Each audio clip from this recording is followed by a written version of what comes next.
everyone, this is Heather. Thanks so much for joining me. Today I wanted to share with you some of my favorite tools and products that I like to have on my paper crafting desk. I've been paper crafting and making cards for many years, and so over those years I've acquired a lot of different tools and products, some of which I honestly don't use a lot and some of which I reach for all the time. So in this video, I'm going to show you things that are a little bit more than just your basics, like scissors and paper trimmers, a die cutting machine. These are things that you don't necessarily have to have, but I just find really fun and handy, and sometimes they really make crafting a lot easier. Most of these tools will be geared for card making and paper crafting, but some will be handy on anybody's desk. So speaking of basic tools, if you've just gotten into stamping, and especially if you're using clear stamps or unmounted stamps, you'll probably think that you need to get a lot of clear blocks. And those are really great. They're very handy. They can be expensive and the cost can add up over time because you feel like you have to have lots of different sizes. And those are great. I have lots of blocks. I use them all the time, but I'm really going to recommend a stamp positioning tool. There are a couple different types on the market. Some have a hinge, some have pegs, but they all basically do the same thing. So especially if you're new to stamping, you could get this and not have to buy any clear blocks at all. So a stamp positioning tool has a lid. You place your stamps here, you place your paper on this side, hold it down with the magnets, close the lid, and stamp. This allows you to be able to repeat stamping in the same place, exactly the same way, every time. So if you're not getting a very clear image, you can repeatedly stamp it. Another product that works really well with a stamp positioner is a stamp chamois. Mine is from Lawn Fawn. As you can see, I love this thing. I use it all the time. It used to be blue and it's no longer blue. But that's one of the great things about this is you can use this again and again and again. You just dampen it with water, and it's a really quick and easy way to clean your stamps off of your stamp positioner. The next handy tool that I wanted to share with you is a scoring board. This was something that I wasn't really sure I was going to use a lot, but I love it and I use it all the time, every time I make a card. I used to do the traditional method of folding my cardstock in half, running a bone folder down the edge, and that works just fine. But if you do a lot of scoring and folding, if you do a lot of like accordion cards or pop-up boxes where you need to do a lot of extra scoring, a scoring board is going to be really helpful for you. You simply put your cardstock up in the corner, you follow along with the numbers that are down either side, place your tool in the score, and just pull down. And it gives you a nice straight even score every single time. They come in different sizes, but I'm really going to recommend getting the larger 12 by 12 size in case you're going to do longer cards. If you do a slimline card or if you do want to do an accordion fold card, they take up a little bit more room, but if you're only going to get one, I really recommend getting a larger scoring board. Mine is from Martha Stewart, but there's a lot of different ones on the market. This one has a handy little spot that you can store the bone folder that comes with it. It also has standard card sizes on the inside there.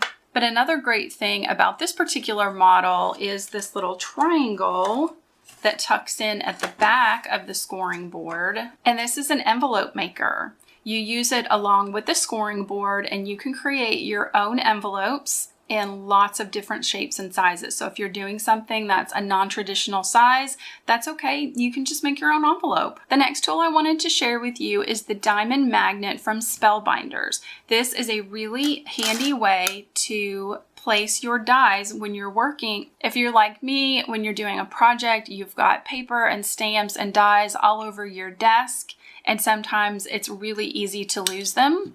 So this magnetic shape grabs a hold of your dies and it will hold them in place while you're working. So it'll be really easy to locate them while you're working on your project. Another thing that's really great about this product is if you've lost a die on your work surface or if you've dropped one on the floor, you can run this magnet over top and it will grab a hold of those dies, and it makes it a lot handier to be able to locate any loose dies. This next tool is the Desk Mini Cleaner, and it is like a tiny little vacuum cleaner for your desk. So say you're working with embossing powder or sequins and you've spilled them or you've got them spread out across your work surface. Hopefully you can see in there, there's two little brushes on the inside, and when you roll this across your desk, those little brushes will pick things up. So you just roll it over, back and forth, and it will grab lots of different small embellishments, embossing powder. After you've picked everything up, there's a little latch at the back where you can open it up and dump everything out. I have noticed with this tool that there can be a bit of static, so you might need to rinse it clean, especially if it's something really sticky like embossing powder, and just let it dry after you've rinsed it clean. Another handy way to pick up small embellishments off your desk is with a pick tool. Mine is from Silhouette, and it has two edges. They're clear, so it's kind of hard to see, but this is a sharp pointy edge. Pull it off and turn it around, and there's a flatter edge, which is really good for getting in if you don't have any fingernails, you want to pick up stickers off of a sheet or anything like that. That works really well for that. For the other side, it's really good for picking up tiny embellishments like sequins. This side has a little bit of a sticky adhesive on the inside that you can also use to pick up your little embellishments with. This next tool is something that I use all the time. It's also really inexpensive, so I highly recommend picking one of these up. This is the Tombow Mono Sand and Rubber Eraser. And it's just like it says. On one end, it has an eraser that's kind of made of a gritty, almost sandpapery material. And the other side is just their standard eraser. One of the things that this is best for is getting little smudges off of cards. I am notorious for accidentally sticking my finger in my ink pad, touching my cardstock, and getting that little bit of a smudge on there. It's so frustrating, and sometimes it just makes you want to completely throw a card away. But before you do that, try this eraser. So I've got a couple of little spots on here where I've just smudged some Memento black ink, and I'm going to use the sanding eraser. So what this does is remove just a little bit of the layer of the cardstock. So you don't want to be too heavy-handed with it, because it is going to scrape away kind of the top layer of your cardstock. So just go real lightly back and forth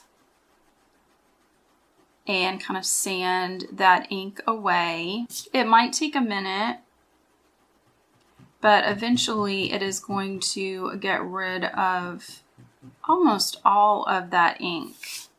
So hopefully you can see now that I've just completely erased that little smudge mark.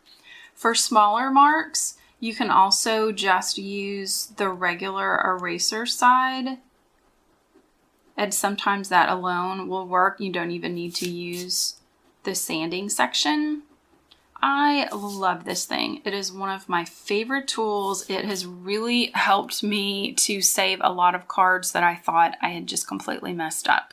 This next tool is really handy if you're doing heat embossing with your stamps. This is the powder tool from EK Success. It's a clear plastic bottle that's filled with powder. If you're going to use it for heat embossing, it's really handy to get rid of static. So you would just rub this on your paper, stamp, and heat emboss, and it'll prevent all those little flakes from getting stuck to your cardstock. Another thing that it's really good for is neutralizing adhesive. So I have some sticker letters here.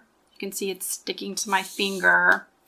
If I would like to use this as more of a regular embellishment, say I want to put foam tape on it and pop it up, or something else where I wouldn't want it to necessarily be a sticker, I can apply that powder to the back.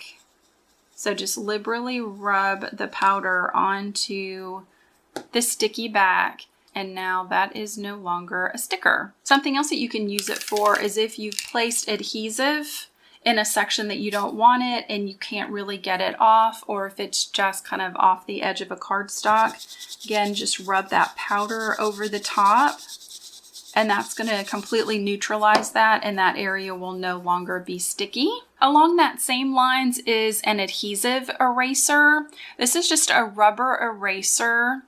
This one is well loved. I have rubbed the corners off of it. You can see it's really dirty. I've had it for a long time. Again, it's one of those inexpensive tools that will last you a really long time, but they're very handy to have. So I've placed some adhesive on this white cardstock, and I'm just going to rub the eraser on. I don't know how well you'll be able to tell that it's erasing it, but it just kind of helps lift that adhesive off. Again, if you've maybe layered up some cardstock and you have a little bit of adhesive that's kind of oozed out the sides, it'll just kind of ball that up, and you can get that easily off of your cardstock. While we're on the subject of adhesives, I wanted to talk about adding adhesive instead of taking it away with the Xyron X sticker maker. Xyron makes these sticker makers in lots of different sizes. There's some handy smaller ones to keep on your desk. They also make really large ones that are almost the size of like a laminator. I really love this smaller one. It allows me to turn things into a sticker. So I've got a couple of flowers here that I stamped and colored and cut out. And it's really easy. It'll say insert your item. You want to have the item facing upward, with the area that you want the adhesive added to facing down. Kind of make sure that it sort of grabs onto the piece in the back. Then on the back it says pull and tear. You're going to grab a hold of that paper and pull it through. Only pull it past your images, and there's a little serrated edge along the back. Just want to tear that off. Just want to rub really well. Make sure that's stuck down, and then you're going to pull the clear sheet off the top. That's going to be very sticky. I'm just going to throw that away. You're going to peel your image off the backing sheet, and now it's a sticker. One of the things I really love using this with is vellum. You know, it's really difficult to put adhesive on the back of vellum. So if you have a small vellum piece, you can run it through. It'll put adhesive across the entire back of the vellum, and the adhesive won't show. For these last two products, I've kind of changed my camera setup a little bit so that it's easier for you to see. This next thing is definitely not a paper crafting product, but it's just something that I have found to be so handy on my desk, and it is a tiny little trash can. I love cats. We have two, so I definitely wanted to get the one that had the cute little cats on it, but this is just a little trash can with a little swivel lid, and I generate so many scraps, got lots of backing papers from stickers and things like that, that it's really handy to have a small little trash can to put my little scraps in. And this, when the lid comes off, it's really easy to empty out and clean. And I've just used the heck out of this thing. So this next product is a desk organizer. For a while, I've been wanting to have a dedicated organizer that would help me when I'm mailing out cards. I think a lot of us make cards in advance, knowing that we've got birthdays or holidays or whatever coming up, and then you want to get them mailed off easily and quickly. And I found that I had all of my supplies kind of spread out in my craft room. I had my postage stamps in one place, I had my envelopes in another, I had my address book in another section. So I wanted a really nice organizer so that when I was finished with a card, I could go to this organizer. It would have everything that I would need to be able to finish off a card. So this desk organizer is from Blue Monaco. I will have them linked in the description box down below, and it holds everything that I need to quickly and easily be able to address and mail off a card. I'm a really big Harry Potter fan, so you will notice that a lot of these products are Harry Potter. I just thought that that would be fun to include in the video. So in the back here, I have a notebook. that I'm going to be using as an address book, or you could also do it as a birthday book where you would just write down everybody's birthdays that are upcoming. So it's really handy to keep track of who you need to send a card to. There's also plenty of space back here for finished cards, lots of room for envelopes, return address labels. I've got postage stamps. I have my wax seal handle along with a stick of wax. Lots of room for pencils and pens for addressing envelopes. Every card that I make, I stamp on the back. This one says Handmade for You by Heather. This is another really handy tool that I love to have, is a personalized stamp to stamp on the back of each of my handmade cards. There's a little drawer in here that's great for Post-it notes and little Post-it flags, and a couple little cubbies here. Sometimes I like to seal my envelopes with washi tape, so you put some washi tape in here. I've got like a pencil sharpener, an eraser, some little clips. So you put paper clips, just nice little handy cubbies in here. And so now I have a really great dedicated organizer that will help me when I'm finished with a card and I'm ready to pop it in the mail. I really hope that you've enjoyed this video and that you found some of these tools and products to be inspiring and something that you might want to pick up to make your paper crafting a little bit easier. I'll do my best to link to the products that I've talked about in the description box down below. Be sure to check out my channel and subscribe. I have lots of card making tutorials and other product reviews, and I hope you have a really wonderful day. Bye!